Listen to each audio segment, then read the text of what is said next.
Hello friends, welcome back to your and Mahi's all in one channel. कैसे हैं आप सब लोग? I hope you all are doing very well. मैं भी ठीक हूँ एकदम। आप लोग कैसे हैं? अपने हालचाल मुझे कमेंट सेक्शन में कमेंट करके ज़रूर बताना। और वीडियो को शुरू करने से पहले प्लीज़ मेक श्योर आपने वीडियो को लाइक कर दिया है, और अगर आप फर्स्ट टाइम चैनल पे आए तो चैनल को सब्सक्राइब कर लीजिएगा, ज़्यादा से ज़्यादा शेयर कीजिएगा और मुझे सपोर्ट कीजिएगा, ढेर सारा प्यार दीजिएगा, ठीक है। तो आज का वीडियो जो है मैं बनाने वाली हूँ अपने हेल्थ अपडेट के ऊपर। जैसे कि आप सबको पता है, जो मेरे पुराने व्यूवर्स हैं उन्हें सबको पता है कि मैंने इससे पहले भी अपनी हेल्थ अपडेट पे वीडियोस बनाए थे, जो कि जब मैंने अपने चैनल को रिव्यू के लिए भेजा था तो मैंने उन्हें डिलीट कर दिया था, क्योंकि मुझसे ये कहा था कि किसी बड़ी बीमारी पे कोई वीडियो बनाते नहीं है, अदरवाइज मोनेटाइजेशन पे दिक्कत आती है। और जब मैंने वो वीडियोस जो हैं वो डिलीट कर दी, उसके बाद मुझे पता चला अपना हेल्थ इशू शेयर कर सकते हैं, किसी और का नहीं कर सकते हैं। खैर कोई ना। तो मैंने सोचा कि जो अब न्यू सब्सक्राइबर्स आ रहे हैं उनमें से बहुत से लोगों को पता नहीं है आखिर क्या प्रॉब्लम है मेरे साथ में। तो मैंने सोचा क्यों ना मैं फिर से अपने हेल्थ अपडेट ब्लॉग्स, जो मतलब चिट चैट ब्लॉग जो था, वो दोबारा से बना के डाल देती हूँ, ठीक है। तो अभी तक तो आप लोगों को इतना तो मेरे ख्याल से सभी को पता है, जो न्यू है उन्हें नहीं पता है कि मैं एक सर्विकल कैंसर की पेशेंट हूँ, ठीक है। अब ये चीज़ मुझे कैसे आइडेंटिफाई हुई कि मुझे ये डिसीज़ है, तो मैं वो आपको बताती हूँ। प्री सिम्टम्स जो मुझे आए थे ना, उनको मैंने लापरवाही करी। प्री सिम्टम्स में मैंने लापरवाही कर दी थी, जिसकी वजह से, जिसका नतीजा मैं आज भुगत रही हूँ। तो मैं चाहती हूँ कि मेरी जो और बहनें हैं, माँ हैं या बेटियाँ हैं, जो भी मेरे इस वीडियो को देखते हैं, उन लोगों के साथ में ऐसा ना हो। तो मैं अपनी सारी प्रॉब्लम्स और अपने एक्सपीरियंसेस आप लोगों के साथ में शेयर करने वाली हूँ इस वीडियो में। तो वीडियो में एंड तक बने रहिएगा आप लोग। तो मैं ये बता रही हूँ आपको कि मुझे इस चीज़ का कैसे पता चला। देखिए, बात तो सिम्टम्स तो हमें कई साल पहले से आने शुरू हो जाते हैं। मैं आपको बताती हूँ मेरी डिलीवरी के बाद में क्या हुआ। देखिए, प्रॉब्लम्स तो मेरे साथ में शुरू से ही है, क्योंकि मेरी जब प्री मेच्योर डिलीवरी हुई एक तो, ठीक है, 8वें महीने में गुफरान हो गया था। और उसमें सब इतनी ज़्यादा मेरी ना कॉम्प्लिकेटेड था, मेरा केस बहुत ज़्यादा कॉम्प्लिकेटेड था। वो इसलिए था क्योंकि मुझे थी प्लेसेंटा प्रीविया की लास्ट स्टेज। तो उसमें ये होता है ना कि जो बेबी होता है टमी में, बेबी जो होता है, वैसे आगे की साइड में बेबी होता है और पीछे के साइड में प्लेसेंटा होता है, लेकिन मेरा प्लेसेंटा आगे की साइड में था, बेबी जो था पीछे की साइड में था, जिसकी वजह से डॉक्टर ने मुझे कंप्लीट बेड रेस्ट बोल दिया था। और मुझे 2nd मंथ से लेकर 8th मंथ तक कंटिन्यू ब्लीडिंग हुई थी। तो ये तो प्लेसेंटा प्रीविया की बात थी, लेकिन अल्हम्दुलिल्लाह अल्लाह का लाखों करोड़ों बार शुक्र अदा करती हूँ मैं कि मेरा गुफरान माशाल्लाह से ठीक है। आज वो मेरे वीडियोस में आप लोगों के सामने आता है, बहुत मस्ती करता है। अच्छा, फिर उसके बाद में क्या हुआ? डिलीवरी के बाद में मुझे कंटिन्यूसली इतनी हैवी ब्लीडिंग होती थी, इतनी ज़्यादा हैवी ब्लीडिंग होती थी कि मुझे एक दिन में 4-4 5-5 बार पैड चेंज करने पड़ जाते थे। तो उसमें ये होता था ना, फिर मैंने, मतलब जाहिर सी बात है, जब हमें इस टाइप की कोई दिक्कत आती है तो जो हमारी फैमिली में बड़ा होता है, चाहे वो ससुराल में हो या मायके में, जो हमारा बड़ा होता है तो हम उसके साथ में शेयर करते हैं इस प्रॉब्लम को, ठीक है। तो मैंने भी अपनी प्रॉब्लम को शेयर करा था, मेरी जो सास हैं उनके साथ में शेयर करा था, अपनी नंद के साथ में भी शेयर करा था। अच्छा, अब मैं यहाँ पे एक चीज़ आपको क्लियर कर दूँ कि सारे लोगों के साथ में एक ही चीज़ हो ऐसा ज़रूरी नहीं है, ठीक है। तो अगर कभी भी किसी के भी साथ में ये सब कुछ होता है जो मेरे साथ में हुआ है, तो मैं सजेस्ट करूंगी आप पहले गायनेकोलॉजिस्ट को ज़रूर दिखाएं। घरेलू इलाज भी करें, दुआ भी करें, दुआ के साथ साथ दवा भी करें, क्योंकि हर किसी का जो है ना बॉडी स्ट्रक्चर अलग होता है, हर किसी की बर्दाश्त करने की कैपेसिटी अलग होती है, और हर किसी के बॉडी की रिक्वायरमेंट अलग होती है, ठीक है। तो अच्छा, मेरी सास के और मेरी नंद के केस में ये होता ना कि उन लोगों का, मतलब मैंने जब अम्मी को बताई ये बात, तो अम्मी बोली कि कोई बात नहीं बेटा, 2 साल तक तो होता है ऐसा, जब तक बच्चा फीडिंग करता है तब तक ऐसा होता है। तो मैंने कहा ठीक है, लेकिन मुझे उस वक्त ब्लड की इतनी ज़्यादा कमी थी कि मैं गुफरान को 1.5 मंथ के बाद में फीडिंग ही नहीं करा पाई, क्योंकि जो मिल्क प्रोडक्शन था मेरी बॉडी में वो बंद हो गया था। काफ़ी दवाई कराई हमने, लेकिन मिल्क प्रोडक्शन ही पूरी तरह से बंद हो गया था, जिसकी वजह से मैं उसे 1.5 महीने से ऊपर फीडिंग नहीं करवा पाई। फिर मैंने दोबारा से अम्मी को बताया कि अब तो मैं फीडिंग भी नहीं करवा रही हूँ, फिर भी मेरे साथ में ये प्रॉब्लम कंटिन्यू है। तो अम्मी बोली अभी 2 साल नहीं हुए, तो 2 साल तक वेट कर, उसके बाद में दिखाते हैं डॉक्टर को। चलें जी, कोई बात नहीं, 2 साल हमारे निकल गए, हमने डॉक्टर को दिखाया। तो डॉक्टर ने कुछ हार्मोन्स की टैबलेट्स वगैरह होती हैं वो मुझे दी, मल्टीविटामिन दिया और खून बढ़ाने की दवाई दी बस।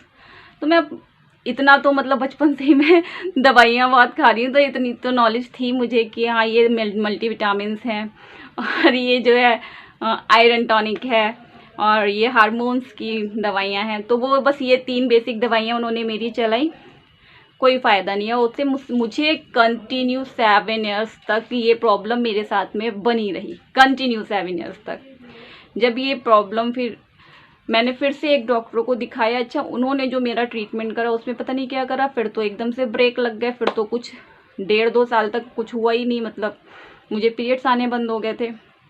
फिर उसके बाद में फिर मैंने दिखाया राम मूर्ति स्मार्ट मेडिकल कॉलेज है, जो लोग बरेली साइड के उन्हें सबको पता होगा, काफ़ी बड़ा सा मेडिकल कॉलेज है वो, वहाँ पे मैंने दिखाया।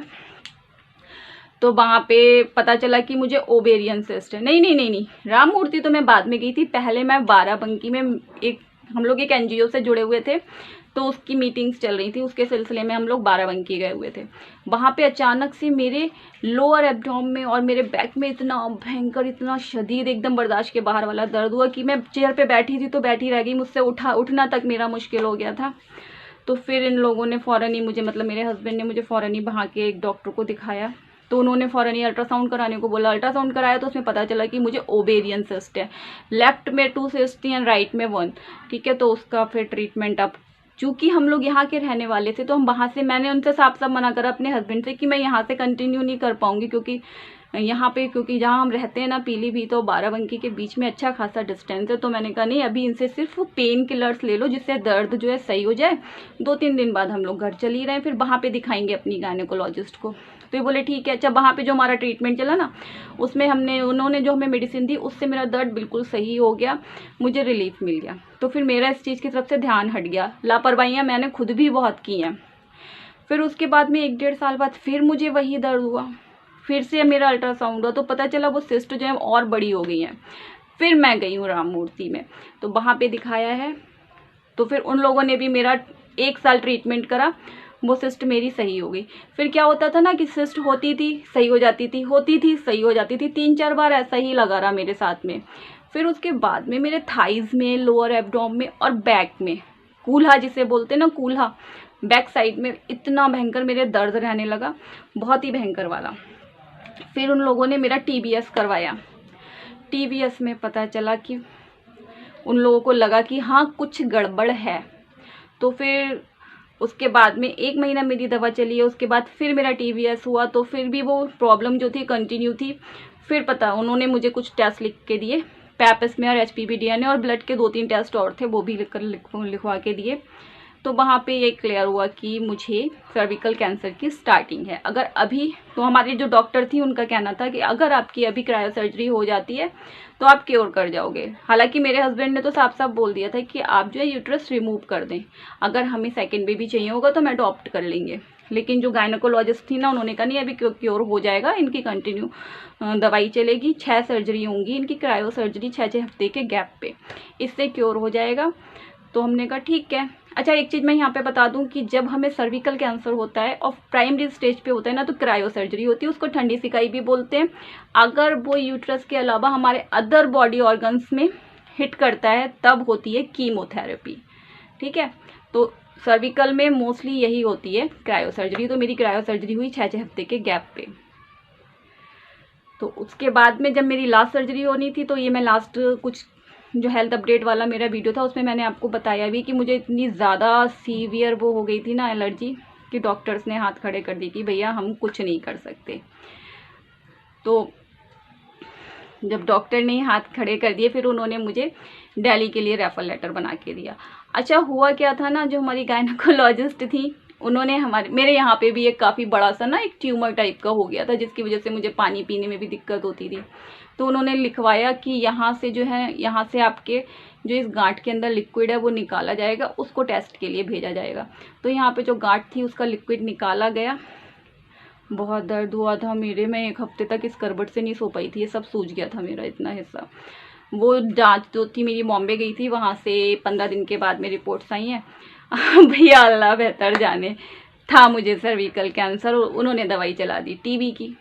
फिर जब हम टीबी डिपार्टमेंट में दिखाने गए हैं तो उन्होंने कहा कि जो बीमारी आपको है नहीं, उस बीमारी का जब ट्रीटमेंट करोगे तो ऑटोमेटिकली दवा तो रिएक्शन करनी ही है। तो ये वजह थी कि मुझे दवा रिएक्शन कर गई। ठीक है, अब इसके आगे का जो है वो मैं आपको बताती हूँ नेक्स्ट वीडियो में। तब तक के लिए बने रहिए मेरे साथ में, मेरे वीडियोस को एंजॉय कीजिए, ज़्यादा से ज़्यादा शेयर कीजिए आप लोग। और वीडियो में थोड़ी सी भी बात आपको अच्छी लगी हो तो लाइक कर देना, कमेंट करके अपना फीडबैक देना। आगे की बात मैं बताती हूँ अपने नेक्स्ट वीडियो में, क्योंकि ये वीडियो ऑलरेडी 10.5 मिनट का हो गया है। सारी बातें इसी में बताने लगूंगी तो 1 घंटे के ऊपर का वीडियो बन जाएगा ये। ठीक है, तो अभी फ़ौरन इसको एंड करने के बाद में अपना दूसरा वीडियो शूट करती हूँ और बैक टू बैक आपको मेरे ये दोनों वीडियोज़ मिल जाएंगे। ठीक है, तो मिलती हूँ आपसे अपने नेक्स्ट वीडियो में। तब तक के लिए अपना रखें ढेर सारा ख्याल, मुझे रखें अपनी दुआओं में याद। अल्लाह हाफिज़, टेक केयर, बाय बाय।